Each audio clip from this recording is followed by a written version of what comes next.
Matt. Appreciate it. Sure good to see you this morning. And to be in church, as Matt said, what a great place to be on Sunday morning. If you came in a little early, you also heard the prelude with some Christmas music. Don't get bent out of shape. Until they make some Thanksgiving bangers. That's what we're going to do. Now, what happened is, I have a playlist on my phone. And so what I would generally do is just play the regular playlist. But as you can see, I think that they, kind of dictate, a little bit of, we're going to go ahead and switch to Christmas. Because when we get to the new building, it's going to be exactly the same. Well, we're going to wait till after Thanksgiving. I don't know. I don't know how the decoration is going to work. It could be that we're starting in September. And you know what? We're just going to let people cook. Let them do what they do. But let's go and pray, get started. And Father, we're thankful for our time again. Time and a place to meet on a Sunday morning. We're thankful for the church, for the heart of the people, for the atmosphere and the air that the church has. One of freedom, one of liberty, and one of kindness and love. And I'm just so thankful for it. Lord, we love you. We're thankful for Sunday morning. In Jesus' name we pray. Amen. Do you ever let your thoughts get the best of you? And as I ask that question, I'm not, because every one of you are going to think the sermon's about you, because that's exactly what the sermon is about. Then you react to those thoughts that you have, and those thoughts end up lead to actions that are destructive. You ever think your way through a process that all of a sudden just ended by doing something stupid that didn't match? I've done that. And I think I'm getting better, by the way. I've learned some things. And some of it, like what I'm going to tell you today, is a Bible-based thing, but I finally learned a term that I could put to it, and that is spotlighting. And if you don't know what spotlighting is, I'm going to show you some biblical examples. Actually, I'm going to show you one biblical example today. But I want to help you with something that I see a lot of. I see a lot of it in a lot of people, but I also see it a lot in myself. And that's called the spotlight effect. I'm going to use Elijah today. And Elijah is, he's a fun character. And I could use a lot more examples from Scripture, had a bunch lined up. But if I would use more examples, then we'd be here probably for another hour. So if you guys want me to go ahead and end some sort of semblance of being on time, then we're just going to stick with Elijah today. So before we go to 1 Kings chapter 18, we're not going to go there yet. If you have a Bible, you can flip there. I'm going to tell you about Israel in the time of Elijah. In the time of Elijah, Israel had a wicked king. Now, we're talking about Israel at this time. It's already a divided kingdom. We're talking about the northern kingdom. There's the wicked king Ahab. Maybe you're not familiar with that name, but the name you are familiar with is his queen, the evil queen, Jezebel. Because we call men, hey, you're an Ahab. Nobody's like, what kind of... But if you call a woman a Jezebel, yeah, the fight's on. Gloves are coming off, and, there's going to be some swinging. But Jezebel is keeping about 450 false prophets of Baal fed through this time of famine. Oh, that's another thing, is that Israel is going through a time of famine right now. And it's a major famine. It has not rained for 3.5 years. And so water's scarce, food is scarce, everything's going on. Then Elijah decides to challenge the prophets of Baal. So what they did, and what I'm doing by giving you some of the stories, we're going to do a lot of reading today, but we're going to skip some by telling you a little bit about it. So what they did then is they built an altar. And they put the cow, they put the wood, they put the stones, they dug a trench around it. And Elisha decides, he gets up and he mocks the prophets of Baal. Let's go ahead and go to 1 Kings chapter 18, pick it up in verse 19. And so we'll read a little bit, talk a little bit, but here we go. Now therefore send and gather to me all Israel on Mount Carmel, and the prophets of Baal 450, and the prophets of the groves 400, which eat at Jezebel's table. So, in other words, these were prophets of Baal who were getting they were getting paid by Jezebel. So Ahab sent unto all the children of Israel and gathered the prophets together unto Mount Carmel. And Elijah came unto all the people and said, How long halt ye between two opinions? If the Lord be God, follow him, but if Baal, then follow him. And the people answered him not. And that should have probably been already frustrating to him. But it says here, look here. Then Elijah said unto the people, even I only. See that? I am the only one that remains a prophet of the Lord. But Baal's prophets are 450 men. Go down to verse 24. And call ye on the name of your God. So he's challenging him. And I will call on the name of the Lord. And the God that answereth by fire, let him be God. And all the people answered and said, It is well spoken. Skipping down to 27. And it came to pass at noon. So they were, the prophets of Baal praying and trying to get Baal to answer. And it came to pass at noon that Elijah mocked them. Now Elijah, the prophet of God, is mocking the false prophets. And what we would, you can't mock people. I don't know if you've ever read the Bible, but there is a lot of mocking of false prophets in the Bible. There just is, and we're not going to do a lot of it. But if you hear Elijah, let's go ahead and read some of what Elijah said. And came to that Elijah mocked him and said, Cry aloud, for he is a god. Either he is talking, or is he pursuing, or he is in a journey, or peradventure he sleepeth and must be awaked. And there's a couple other things he said, and hey, maybe perhaps he's using the John was one of the things that he said. All right, now let's go down to verse 33.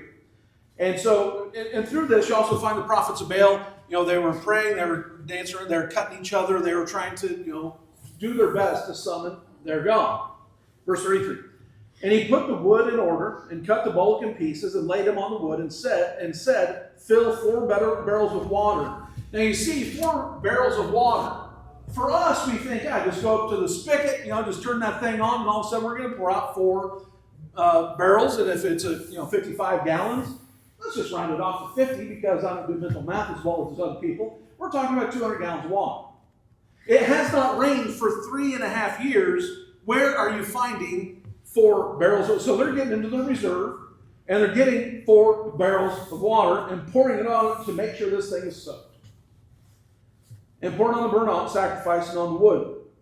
Now watch this. And he said, Do it the second time. You're already thinking, how are we going to find 4 barrels? Now all of a sudden we're finding 8 barrels. And he did it the second time. And he said, Do it a third time. And they did it a third time. So now we're looking at, Matt, how many gallons of water did we just pour on this thing? 600 gallons of water we just found in I don't know if that's ancient Israel. And we're pouring it on the burnt offering. And the water ran about the altar, and he filled the trench also with water. Skipping down to verse 38. And the fire of the Lord fell and consumed the burnt sacrifice. So Elijah prayed, and now the fire came down from heaven. And the wood and the stone, consumed the burnt sacrifice and the wood and the stones. So consumed the wood, no big deal. But you also see there that the fire of the Lord consumed the stones. And the dust. Do you know rocks don't burn? They do melt when you get to a certain, magma stage. But dirt also doesn't burn. The stuff in dirt can burn, but dirt doesn't. But it burnt here. And licked up the water that was in the trench. 39. And when all the people saw it, they fell on their faces, and they said, The Lord, He is God. The Lord, He is the God. And it came to pass, skipping down to verse 45, it came to pass in the meanwhile that the heaven was black with clouds and wind. And I'm skipping a lot of stuff there. Basically, all the prophets of Baal were killed. But skipping down here to 45. And it came to pass in the meanwhile that the heaven was black with clouds and wind, that there was a great rain. And Ahab rode and went to Jezreel. And the hand of the Lord was on Elijah, and he girded up his loins and ran before Ahab to the entrance of Jezreel. So here we have a great victory. Hasn't rained for 3.5 years. Which, by the way, that's a little clue that Elijah is one of the 2 witnesses at the end of Revelation, by the way, because that's just one of the clues, because he stops the rain for 36 months. 42 months, sorry. And this great victory called down fire from heaven, defeated 450 prophets of Baal, with, I don't know if you read the text there, with another 400 prophets of some other grove of some sort. He prayed, and it rained for the first time in 3.5 years. Elijah has seen victory, right? You'd think that Ahab, Jezebel, everybody would be just ecstatic, and they would be for him. Hey, it's raining again. We go in Oregon for 3 months, and that first rain we get, man, that's nice. We can start relaxing a little bit. We can start worrying a little bit less about sparks. But it's amazing victory. So now let's pick it up in chapter 19 and pick it up in verse 1 here. And Ahab told Jezebel all that Elijah had done, and with how he had slain all the prophets with the sword. Now, what people like is they like a prophet that will give them good news. People don't want your opinion. They don't want the truth. They want their opinion out of your mouth repeated back to them, right? And so that's what Jezebel had here, and that's what she enjoyed. But look here in verse 2. Then Jezebel sent a messenger unto Elijah, and saying, So let the gods do to me, and more also, if I make not thy life as the life of one of them by tomorrow about this time. Now, what you're going to see here, and something that I can't explain, and some of you that know somebody in the ministry, if you go home with Matt after church, or me, or somebody else, you'll see there's been a great victory here on Sunday. And by the time we get home, it's like our whole shift is seen. You've had that before. And it's like we get home, it's like all of a sudden just everything has just hammered us emotionally. And we don't react to it well. You're like, what are you doing? You just saw this happen. You saw somebody got saved during church. This happened. You got back. Well, somebody cut me off on the way home. It's kind of funny because that's what we do. And it's the silliest thing ever. And but it happens.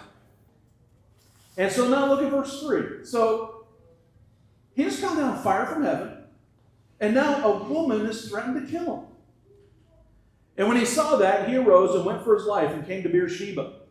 Now, you killed 450 prophets of Baal.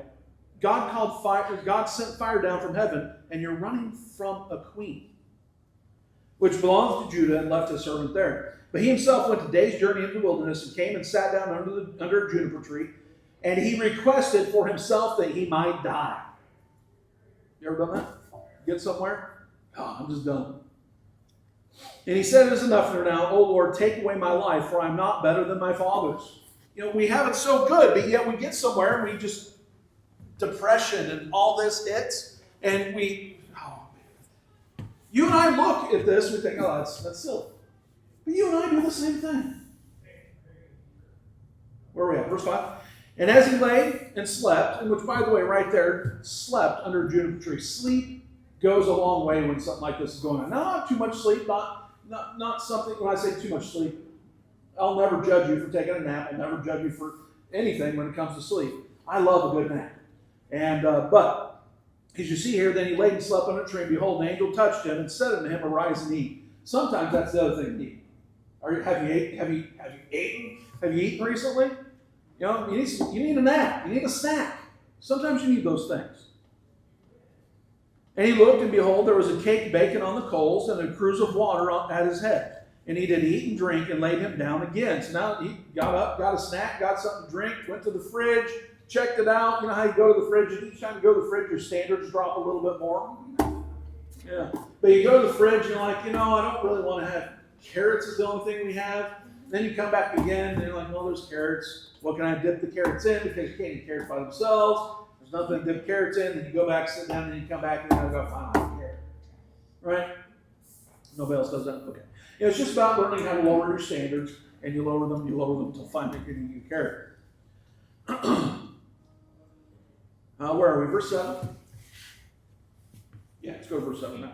And the angel of the Lord came again the second time and touched him and said, Arise and eat, because the journey is too great for thee. And he arose and did eat and drink, and went on the strength of that meat 40 days and 40 nights. Can you imagine not eating for 40 days or 40 nights? People have done that. It's not beyond comprehension. I aimed to do it once, and I made it 14 days without eating, but you can't go 3 days without drinking. You're going to have problems. Here, Elijah went 40 days and 40 nights without eating nor drinking. So that's supernatural. Which, by the way, if you see that there, 40 days and 40 nights, only 3 people have ever done it without food or drink for 40 days, and that's Moses, Elijah, and Jesus Christ. And so you look at those, but then you also notice that on the Transfiguration, the 3 people that were there, Moses, Elijah, and Jesus Christ. It's just interesting how that works, but anyway, let's go ahead and keep on going. Where are we at? 40 days, 40 nights on the Horeb, the Mount of God. Okay, so here's another great victory. I would say going without 40 days, without food or drink for 40 days and 40 nights is a great victory, wouldn't you? Imagine pulling that off, going on the strength of that. It's an amazing thing that's happened. Now look here, verse 9. Elisha's just had so many victories. And he came thither unto a cave and lodged there, and behold, the word of the Lord came to him, and he said unto him, What doest thou here, Elijah? And that's going to be one of the keys here. what are you doing here? What are you doing here? And he said, I have been very jealous for the Lord God of hosts. For the children of Israel have forsaken thy covenant, thrown down thine altars, and slain thy prophets with the sword. Now, this is the second time he says it. And I, even I only am left, and they seek my life to take it away. You know, God doesn't argue with them. God lets him go ahead and have his little pity party, whatever. And then let's go to verse 14 or 13. And it was so when Elijah heard it, that he wrapped his face in his mantle and went out and stood in the cave. So what happened here is God said, hey, come on, I'm going to speak to you. And there was an earthquake, there was a strong wind. I can't remember what the third one was. But then it ended up just being a still small voice that God spoke to him with. And stood in the entrance of the cave, and behold, there came a voice of him and said, what doest thou here, Elijah? The second time, God asks him again, what are you doing? And he said, I've been very jealous for the Lord God of hosts. Does this sound familiar, by the way? We just read this in another verse. Because the children of Israel have forsaken thy covenant, thrown down thine altars, and have slain thy prophets with the sword, and I, even I, only am left. 3 times now he says it. You ever done that?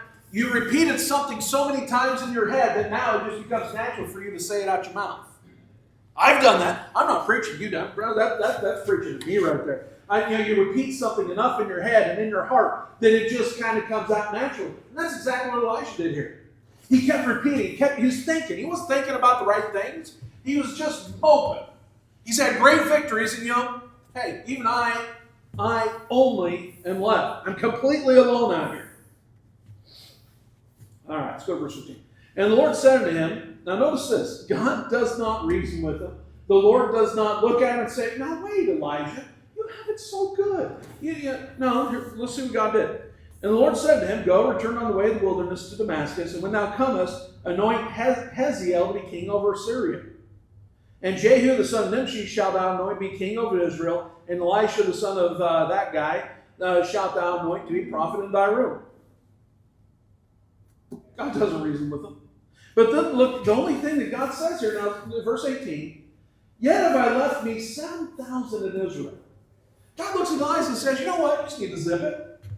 You keep repeating yourself, but I tell you, I have 7,000 men over here, all the knees which have not bowed unto Baal, and every mouth which has not kissed him. See, the spotlight effect is when we overestimate how much people notice our actions, our appearance, our mistakes, our thought processes, our flaws. We are the center of our worlds. I don't know if it surprised you, but I'm the center of my world. I'm the only one that knows all my thoughts. And even then, I'm deceived by them, as are you. But we don't realize that we aren't the center of other people's worlds. And it leads to problems, which I'll cover in a bit. But I'm going to give you some examples. But like other things, there's always a balance. Take God's thoughts about you. God intimately cares about you. He knows everything about you. He knows how everything's connected. He knows the thoughts, the emotional processes. God knows everything there is to know about you. We look at the vastness and the complexity of space, and what that tells us is that God, who could create all of that, also can know me and the person next to me both, and all billion people, whatever billions we're at, we're 7, 8 billion. It's not a problem for the Lord to know everybody in it. Because we look at the vastness of space, you say, oh, well, we can't be the only ones here. No, when you look at the vastness and the creative power and the omniscience and the all-powerfulness. Let's go with those words. The all-powerfulness, the all-presentness of God. So he cares about me. But in the grand scheme of the universe, I'm not even a grain of sand when it comes to the grand scheme of things. You know, when it comes to, politics, you can go ahead and throw a fit, get it bent out of shape all you want. But you know what? At the end of the day, you know what I have? One vote. I might have a conversation with a few people. I might be able to put my conversation online. But, what's it really going to do? Not much. I can pray for my leaders like I'm supposed to. You can go ahead and troll, Tina Kotek all you want online. But I'm asking a question, are you praying for her like you're supposed to? You can hate on Donald Trump as much as you want. You can like him, you can love him, but are you praying for him? That's what the Bible tells us to do. You can dislike somebody and still pray for them, by the way. You know that, right? You're supposed to do that. But see, I'm just minuscule. But am I minuscule and meaningless to God? Nope. The Bible says that He's not willing that any should perish. So therefore, everything that Jesus went through, the death, burial, the resurrection, the plucking out the beard, the whipping, the covering of His head as He got slapped and hit, Jesus would have done everything that you read in the New Testament, would have gone through crucifixion, would have gone through all of it if you were the only sinner on the planet. Imagine that. So God cares about me, but in the grand scheme, I really have to say I'm not all that much in God's grand scheme. But yet the spotlight effect won't let me sometimes see that. We went to a college, and we keep on bringing up this college as examples, and it's a lot of fun to bring examples. But I don't know about Matt, but I remember the first couple nights I was there at college, because we had to wear a shirt and tie no matter where we went, because you know what, we represent the college. Stupidest thing. Matter of fact, I was out on a date one time with my wife, shirt and tie on, eating at Steak and Shake, and here comes in the president of our college, who would eventually be the pastor of the church, and eventually get convicted and go to prison. But he came in to Steak and Shake and sat over there with his wife with a polo shirt on. Yeah, this is the last time I do that. I don't care if there's demerits. Did you ever wear a shirt and tie out and about? No, yeah. See, Matt and I had different versions of when we first got there, He was already in the mindset, whatever. I came there eventually. And but the first couple times I was there, you go shopping, and you're out of this shirt and tie on, and you think everybody knows who you are. You just think, man, everybody knows there. They either like you, they hate me. Nobody even knows who you are. But that's the way it is. We think that we're in the middle of something. I talked to Joe about this a little bit this morning. I'm taking music lessons. One of these days, I'm going to be up here. I'm learning chords. I'm learning how to strum. I'm going to be up here. I will, but I got to practice a little bit. I got a long ways to go. Don't get me wrong. Long ways to go. I'm getting these weird, calluses on these three fingers like you're supposed to, and which actually that looks like calluses. But that's actually was a bandsaw accident where I stuck my fingers into a bandsaw while I was cutting some wood, and that doesn't help. Because then you try to hit that C, and if those of you that know it, that finger makes it more difficult to hit it. Anyways, but my first time up here, I thought about this. I feel like everybody's looking at me. Why? Because I'm up here for the first time, right? Or where am I? Am I going to be standing back there? I don't know. Don't care. Whatever. But when we're in the middle of it, we think that everything's about us. But what the truth is God's plan doesn't revolve around me. But God does have an individual plan for me. And it's a balance. Let me show you a little bit more spotlighting. You ever have a dream? And somebody else is in your dream and it's so vivid, you want to go the next time, say, hey, did you have a dream about me yesterday? You ever thought that? But you're not going to ask. But you're like, Joe, you were in this thing. Don't you remember? Why would he have the same dream? But you still, there's nobody else ever done this. I've never asked. But you have a dream like, man, that's kind of freaky. Any of you, don't answer this out loud. Do any of you have that friend who shares with you every dream that they have? You. You not? I'm sharing more than one. So. I never do. But you I have a friend who's a liar. No. A liar. But it's that the person tells you, they got freaked out. You get freaked out by a dream. And you go to tell the story, which I don't, Matt. But you're like, we were right in the middle of the store, and all of a sudden, all these marshmallows came in, and the floor was coated with them. It was so freaky. You're like, what? Floor covered with marshmallows? How's that freaky? You're like, well, you had to have been there.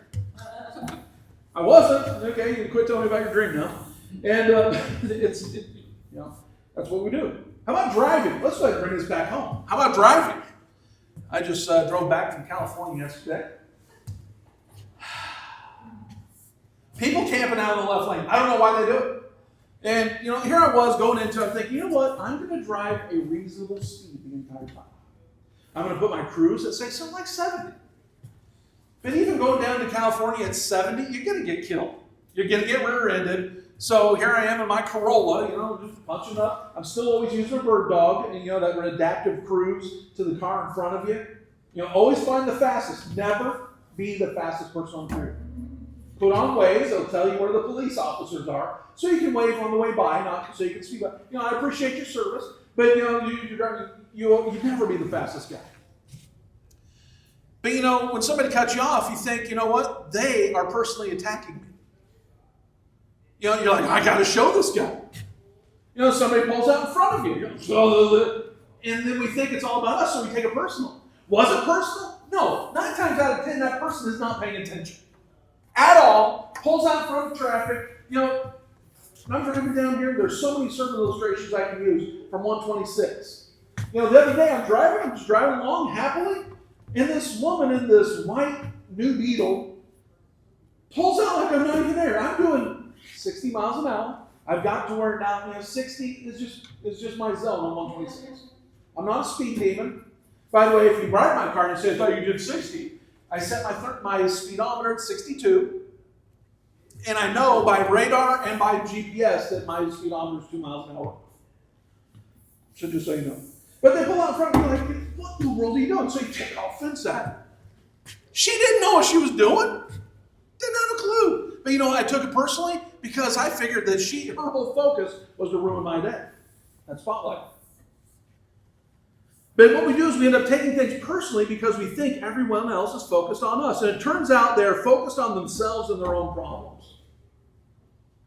If I think that you're in your house focused on me, which I think you are, then all of a sudden, all the time, I'm going to take everything personally. When come to find out, you aren't even thinking about me at all. I'm going to use a couple of illustrations here. And I kind of feel silly about the illustration I'm about to give you. But I learned a lot from it. And I learned we've used the name Bob Hooker around here a lot. He was a mentor. He still is. And he was the leader of the military ministry that Matt and I were in. And took us in, and we became close. And almost, I grew up without a dad, so I'm going to attach just about any older male that I can find, right? And so there was that. And then we came out here, and he came out probably the first 10 years, every year. And, somebody I cared about as far as, I still care about. But it was almost unhealthy amount of that. A boy growing up without a dad, as a matter of fact, a woman growing up without a dad, it affects us. And we like to ignore that in society and not, anyway, that's a completely different side effect. But I had heard from Bob Hooker in a meaningful fashion in probably 5 years. A couple interactions, just very small. And so I started over all this time building a case. We changed the name of our church. We're going from Grace Baptist Church to Summit Church. And so then I sent them a link and I said, hey, here's the sermon where I explain everything we're doing about 2 years ago. And no response whatsoever. Left me on red. And a guy like me, that just, you ever get left on red and then your mind your thought process go everywhere? Yeah. Yeah, I'm not going to go. But, so what had happened over the course of time, it got to where, we loved having Bob Hooker out. And he'd come, we'd take him wherever we go, take him shooting, take him whatever. Just some fun things, come out, relax, because when other people had him out to preach, what they would do is they would just make him, busy the entire time, and we thought we'd just have fun. And so we did. And but there's just been a lot of less contact. So what I did is I started building a case in my mind. I started lawyering up. You ever done that? Your shower, your shampoo bottles, they know your best arguments, don't they? Bless God. And I did. It got to where my drive up there and I'd see something and see the mountain poking up as we're, just driving into McKenzie Bridge. I think, what, man, that'd be great for them to see it. Too bad they're disappointed in me because remember I sent them the link. No answer. They're mad at me. And kept on going. It got so bad I dropped hints. I even told Lisa, I wish somebody would just kind of intermediate between us so I could get this thing fixed. Nobody did. As a matter of fact, I had missionaries say, no, we just ran everybody. Hey, tell them I said hi. I shouldn't have to do that, right? And however, so it came to a point where I just actually put together a long email and said, look, shouldn't have done it. However, I'm glad I did because it fixed the problem. And I said, hey, if you're disappointed in us, we haven't changed anything doctrinally. We're the same exact church we were before. We just have a little different flavor. You know, I'm not wearing a shirt and tie. Our piano player's wearing, some sort of thermal shirt over there, We're good with that. We have 4 people on the platform instead of 1. I don't know why you're disappointed in me. I don't know why you're mad at me. And I found out what originally was the tipping things. I found out that he went to a church within probably a drivable distance here. Didn't reach out. He's gone to Seattle and Tacoma, and I have gone to that church to hear him before. That's 5 hours depending on which era in my life am I driving and what car I had. Now it's about 5 hours, and sometimes it's 4 or 3.5. Anyway, but I sent it off to him, and he sent back and said, "Man, I'm sorry I failed you." And he called me, and he did me a favor. I don't know if he knew he did this. He did me a favor. He said, "We're not mad at you. We're not disappointed. I don't agree with your name change. I don't agree with it, but, and he says, here's the thing. I came out there to California. I don't think about who's around there. I did not reach out because we're mad. I just didn't reach out because I just didn't think about it." That's worse, isn't it? Somebody that I looked up to for years came out to the West Coast and didn't even think about me. How do you think I took that?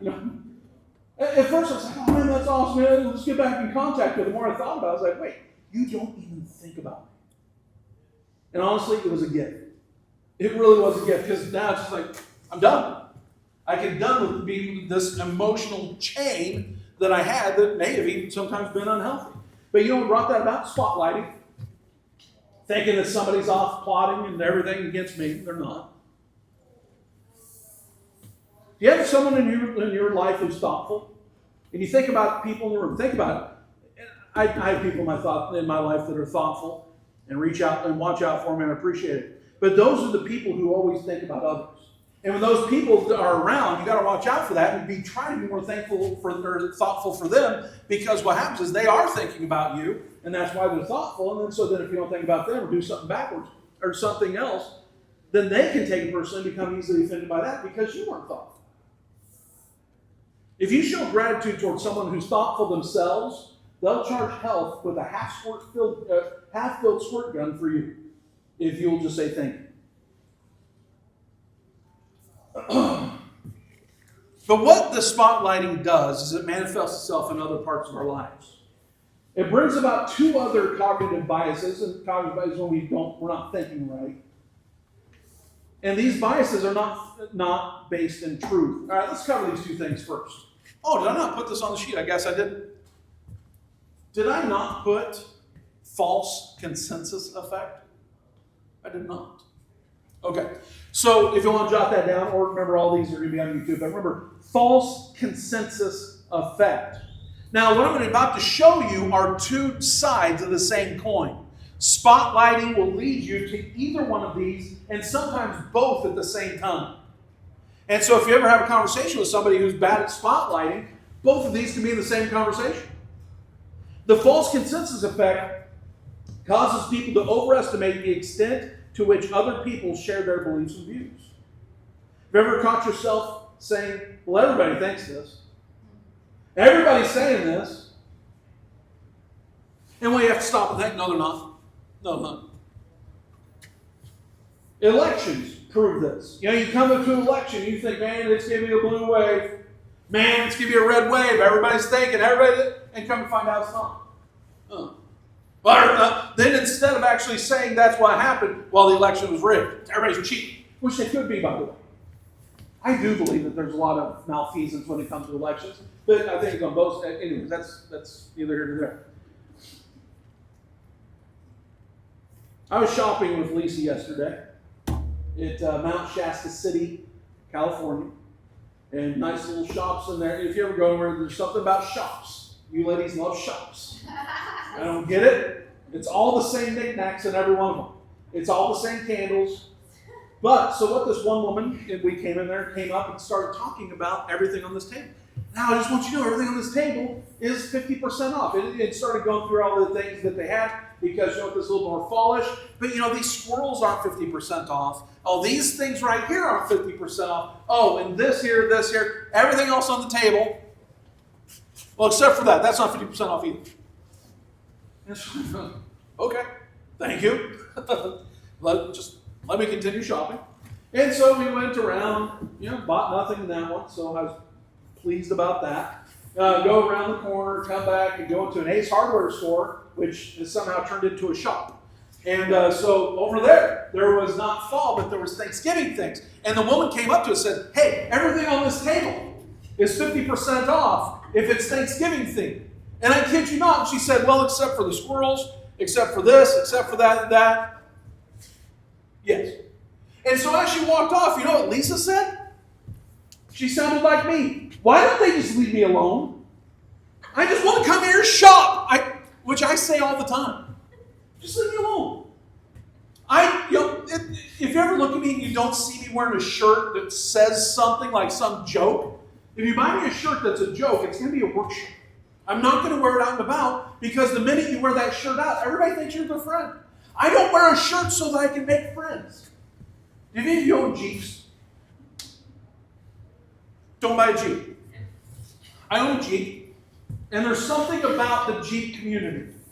If you own a Jeep and drive a Jeep and you don't wave at the person who's driving the Jeep in the opposite direction, you are persona non grata. You are the worst. You know what? But I'm kind on the steering wheel. Because I'm not a jerk.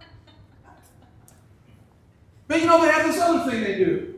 These people who have now bought these new Jeeps, they carry around these little ducks, these little bathtub toys. And if you're driving around, you'll see them. There's some of them that have their whole dashboard lined with ducks. And what you'll do is you'll come out to your Jeep occasionally, and you'll find one of their ducks on your rearview mirror.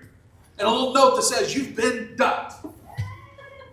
I'm like, I'm not going to say that 5 times fast. And I like the implication that it really sounds like that school over there, that football team, that I don't want to be associated with. Despite that, did you notice that was their font on the third slide? Yeah, that was the duck font, just so you know. Modern 21st century font there with the ducks. But you know, so what we do though, here's what we do, is we think, you know what? I don't want to go into a store and be talking. Just leave me alone. I don't want an associate. Now that's different. If I go to Jerry's, I want an associate. But if I go to a shop, I don't want an associate, right? So then what we do, if I owned a shop, then all of a sudden I'd say, you know what? Let's not bug people on the way in. Nobody wants to be talked to like that. But is that true? On the slightest. There are people that want to be talked to. There are people that own Jeeps that want to be waved at. There are people that own Jeeps that they want that duck off of your duck off your dashboard. But what we do is we think that, if there's a couple complaints. You know, somebody comes into the church and they complain, well, you know, I really don't like this. And all of a sudden we as the church say, well, maybe we shouldn't do that. Because one person came in and complained? No. But that's what spotlighting does. See, it's the false consensus effect, and it can be damaging. It can be demoralizing, and it can be wrong. My favorite one, again, I'm going to use Matt in my illustration. We're in the Salem ministry, and in the Salem ministry, we brought these guys from the Navy, and we brought them down, and they stayed at our houses. We played sports. We had a sports league. But there's an Adam Kalimba who was a fellow worker, and he told Bob Hooker, you know, the guys need their faith stretched, talking about the guys, us, the workers who are already paying for college, we're already not getting enough sleep, and they're using us for free labor to build their Salem ministry. And which I was fun, 100% for, but holy cow, our whole entire weekend was doing nothing but that. And sleep deprivation for 4 years, whatever the case is. But Adam Kalimba overheard the conversation with Bob Hooker and said, you know what? This is what we ought to do. That's what everybody wants. We need to buy new jerseys this season. We had jerseys. Those jerseys were great. There were the Bulls, the Celtics, the Magic, and some other team. I don't know. And at least as long as there's no Lakers, I'll play. And but that was the jerseys. But you know, Adam Kalimba convinced Bob Hooker that we need to buy new jerseys to stretch our faith. We need to have more skin in the game. I'm already there for 14 hours. We're there on 14. We were there for longer than that on Saturdays. 17 hours. 7 a.m. to about 11 p.m. Yeah, sometimes later. And yet we need more skin in the game. And I was like, Dad, what are you doing? But I didn't feel like I was just a 21-year-old kid. I'm not going to go, 22, I guess I'm 23 at the time. I'm not going to go ahead and tell Adam, no, you're wrong. Nobody wants this. You know what we did? We raised money. But you know what our team did? Everyone else got these silk, jerseys, and we just got T-shirts that said the Jaguars on. That was it. We paid the least, and I think our workers appreciated it. But Adam Kalimba, made Bob Hooker think everybody wants this. Because Adam Kalimba wanted it. Nobody else wanted it. Oh, it looks like I got to skip some stuff, which I'm going to. So that's one side of the coin. What we say it was? We said it was the false consensus effect. Now, the exact opposite, but in the same conversation, is the false uniqueness effect. And you swing between the two. In the same conversation, in the same process. See, Elijah 3 times said, even I only am left. And so he became, you can go ahead and go to that one. This is what Elijah said 3 times. And he became discouraged. He became despondent. He became depressed. And he wanted to die. I'm alone. Was he? Satan already wants us to feel like we're alone. Matt mentioned in the sermon, I think it was either last week or 2 weeks ago before that, talking about how Satan, the roaring lion, goes about seeking whom he may devour. See, and a lion hunts by getting you alone. And when you're alone, you're weak. That's how he pounces. But we don't need, my mind already does it. I don't need Satan's help to make me feel alone. Do you? So the purpose is already accomplished. I feel alone. I feel like everybody's thinking about me. And that causes problems. But it's the opposite side of the coin, but we swing there quickly and wildly. It's sometimes called the illusion of uniqueness. Let me use one of our positions to kind of show the point here. We did a Bible study a few years ago about how we got the Bible. It's a study we did on the King James Bible. I, even myself, was shocked when we got to the point. We did some surveys, or I didn't do some surveys, I studied some surveys, because you know what, sometimes it's the King James, that's an odd position. Not many people hold that one. But during that Bible study we did, we looked at the numbers. The numbers show that the King James Bible is always in the top 3 of versions being sold.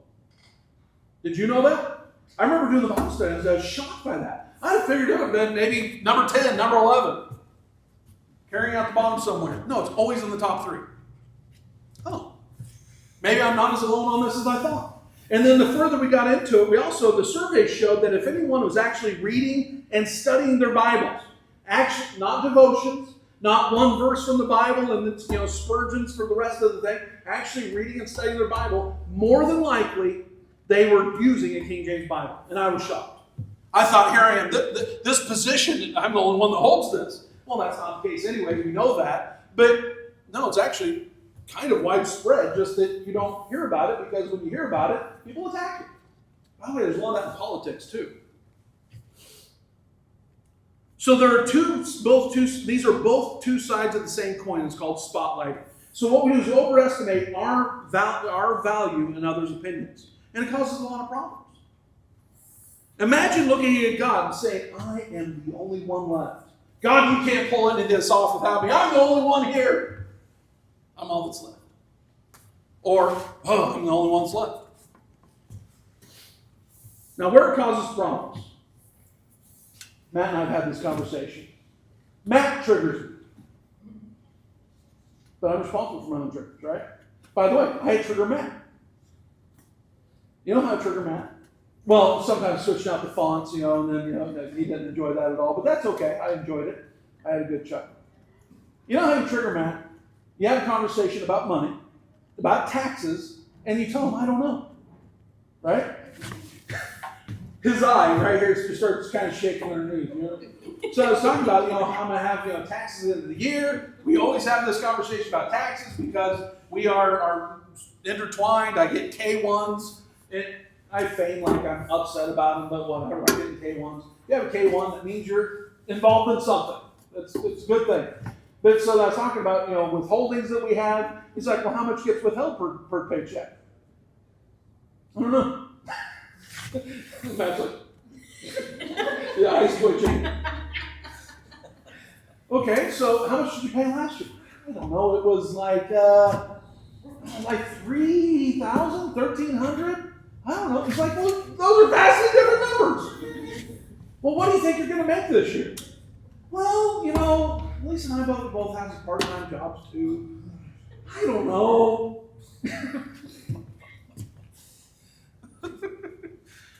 And so I trigger Matt. You know how Matt triggers me? We won't talk for a week. And you know what? That's okay, because that's how it is. And here's what I learned, because we had this conversation. By the way, do me a favor. When you leave people on red, and Matt knows this, I'm not talking about Matt, but if I see you always on your phone, and I send a text, and you don't answer for a day, wait, what are you doing? Especially leaving me on red. So me and Matt and I know about that each other. We don't do that to each other. He sent me a text, says, right in the middle of something yesterday, it was about HVAC. By the way, nitrates and bacon, whatever, absolutely killed me. I got no sleep the night before. Don't need details. It was bad. But I saw a text from him. I don't have time. I'll probably look at what we'll talk about today. And then tomorrow I'll probably be able to do something about it. But I got an okay in there. Okay. And get back to what I was doing. But it's just what we do. So what happens is, when you're my friend, and I've learned this. This is what I've learned. And we don't talk for a week. We don't talk for a couple weeks. You know what's in my mind is I'm spotlighting. I'm thinking you're plotting against me. You're trying to figure out this thing. You're trying to figure out, if Matt and I don't talk, he's trying to figure out how to nudge me out. He's trying to figure out how to, he's trying to figure out how to get me up, because we share ownership up at the property up there. He's trying to figure out how to get me down to 24%. He's trying to, and there's something else going on. And so then I talk to Matt and come to find out what the conversation, and none of those thoughts even had. But you know what? In my mind, they all did. And then we have a conversation. We get together. We go have dinner, whatever the case is. Oh, there's no problem, was there? And I told Matt about this. I'm like, this is some of the things I've learned about myself over the course of the last few months. Is that I would then ruminate the entire time, because I think you're at your house plotting against me. And Matt's like, it didn't give me the same Bob Hooker vibe. He's like, I'm not even thinking about it. I got my own problems to figure out. And at least he was honest enough to say that. I got my own problems to figure out too. I'm not thinking about you. But the problem is I do think about you all the time. And that's the problem. Stop it. So we do trigger each other. It's a lot of fun. But that's what I've learned. People aren't in their homes thinking about you. People aren't in their homes ruminating about you. They aren't even thinking about you at all. But if you all of a sudden you stop and think, I'm going to think about Ben for a minute. Ben must be at home thinking about me. Why is he not reaching out? Because he wasn't. Silliness. So here's what you do. You build a case. You build an internal case, and you start taking it more and more personally. And you start lowering, get a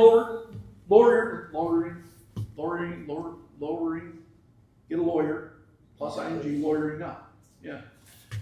You get a defense counsel put together in your mind and in your heart. And then they start building the case even more. Something small happens. You send a text, you're left on red.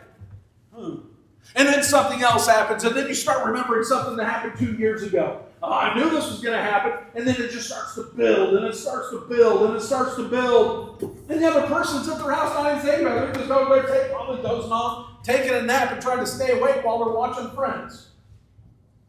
And here you are just all getting bent out of shape. You ever done that? I have. And the truth is, I probably ruined some friendships over it, too. So then we end up finding the person guilty, and then we fire off a 9-page email. That's what we do.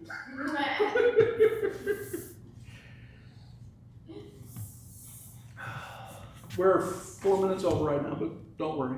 It gets quick, and it gets better. Who focuses on your mistakes? You do. Only you. Joe, do you think we're over here thinking about your mistakes? We aren't. I can go around the room. Matter of fact, we'll do that right now. Gavin, you think I'm sitting around all day thinking about your mistakes? Yeah. Nobody's doing it. But that's what we do. I used to do a lot more woodworking. And you know, it's funny things. I'd make these cutting boards, make things that people actually start using the word piece. Look at these pieces. You know, like when they start calling it a piece, you know it's actually done well. But you know what I see when I make one of my cutting boards? And that isn't right angle. These two things don't line up. Nobody else sees it. But I spend so much time on it, I think everybody else is thinking about it. You know, Miranda, when we were working on the stand over there, and something wasn't lined up right, and somebody said, well, yeah, and she's like, well, Nick doesn't make a mistake when it comes to woodworking. I'm like, yeah, I do. But I appreciated it. But you know, at the same time, I couldn't take the compliment. Yeah, I do. Lisa and her cooking. Do I look like a model of somebody who's married to a bad cook?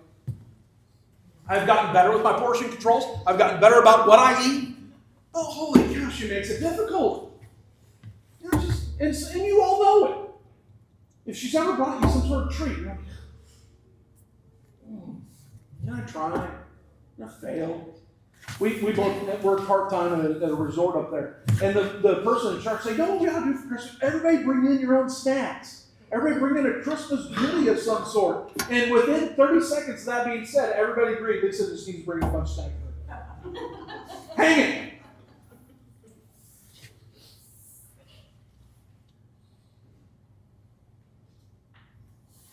But, you know, if you want to get around, if Lisa hands you a plate with something that she's made, you know, the first thing is, not enough salt in this. It's fine. Didn't cook it long enough. It starts pointing out flaws. Do you think I'm focused on flaws? If you don't put mushrooms and onions, I think we're going to be okay. You know, mushrooms should not be eaten. That is a fungus. And you all are just eating it up like it's nothing. I think I'm going to find some Bible against that at some point. All right, let's just skip down to the points. All right, so how do we avoid all this? So Elijah was depressed, dejected. God asked him, what are you doing here, Elijah? Number one, ask yourself, where am I? You start getting in this whole spotlight thing. You know, Matt's plotting against me. Where are you at? What are you doing? What are you doing? And the question is, have you cut yourself off from people who love you and are good influences? Where is reality right now? You ever look at your kids and say, what are you doing? Did you ever do that, Jack? When he was young, little Jack running around. Hey, what are you doing? You know exactly what your kid's doing. What are you doing? You know what they're doing. But do they know what they're doing? God looks at Elijah, what are you doing? God knows what he's doing. Look at this from Mark chapter 2. In Mark 2, Jesus healed a paralyzed man because of his friend's faith. And that's why your circle matters. I only have close friends that people are going to bring me closer to God, bring me closer to my friends, bring me closer to Jesus. Outside of that, I don't have time for you. Sorry. But my circle matters. God revealed himself in a still small voice, indicating that he was always there, undetected by Elijah. So God is always there, but we look for him in the grand gestures, don't we? God is not the grand gestures. God is already there. Elijah was too focused on himself. You ever do that? Number two. So number one, we said, ask yourself, where am I? Number two, then you focus on that reality, then you found. Focus on reality. Philippians 4:8. We talked about this about a month ago. Finally, brethren, what sort of things are true? Think on these things. True. You know, you build that case up in your mind and you thought, wait, this isn't true. It isn't reality. So focus on reality. What's really going on? Sometimes I'll go off on, Lisa, this is going on, that's going on. Lisa looking at me and says, none of that stuff is going on. I still want to be mad about it. Why? It's not going on. Well, I'm thinking about this person. They're plotting against me. No, they're not. Okay. So focus on reality. So God to Elijah, what are you doing? What is real? What is true? Stop building cases in your mind. Force yourself to think about what is true. Number 3, challenge your thoughts. This is what God did here. Where are you? What are you doing? You find reality. Is this true? Yes. And then you, hey, wait, I've faced this before. I've made it out fine. I've faced this. I've faced this Or you talk to the person with whom we've had built this case. And if they're a good enough friend, they'll understand, pat you on the back, say, Matt's had to do that a few times with me. Because emotionally, all this sorts of stuff, I've had to unpack a lot of baggage the last few years, figure out a bunch of stuff. And I'm glad I got some good friends around me to help me out. Hey, I got to ask you about this. No, that's not going on. Okay. But I went overboard. But asking Bob Hooker what he was thinking and tell him why he shouldn't be disappointed in me was part of the solution. It's silly. I feel silly even telling you the story. But you know what? It got me where I needed to be.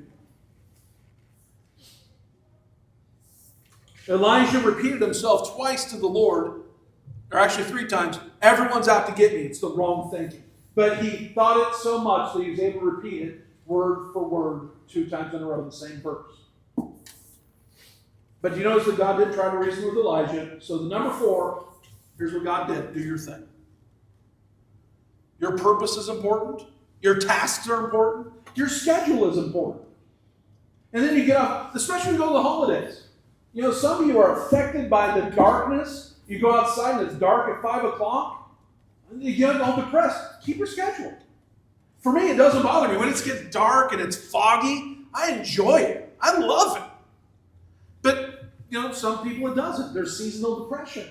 That's fine. But, sometimes depression doesn't need to be fixed with medication. It needs to be fixed with the changing of your thinking. Now, again, I'm not a doctor. If you need medication, go get medication. But sometimes it is simple as changing your thinking and doing your thing. That's what God said. God looked at Elijah and said, here's what I want you to do. I want you to go, I'm only left. God didn't even just brush aside. Here's what I want you to do. I want you to go anoint the king of Syria. I want you to anoint the king of Israel. And I want you to anoint your successor. All right, now go. Okay. Because when we start doing things, we do our thing, then you know what? We start finding our purpose again. Notice God's last words to Elijah, and we only have that much notes to go. 1 Kings chapter 19, verse 18. Yet I have left me 7,000 in Israel, all the knees which have not bowed down unto Baal, and every mouth which hath not kissed. That's all God said. Listen, there's 7,000 people out there. Just shut up and go. Oh, I was thinking wrong the whole time. So God would be saying to us, your spotlighting is wrong. You're focusing on the wrong thing, you. And you should be focusing on Him and what He has for you. So start by thinking it right. And then the last line. Perhaps we need to realize how unalone we really are in this world. I'm not alone. Neither are you. Let's pray. Father, we're thankful.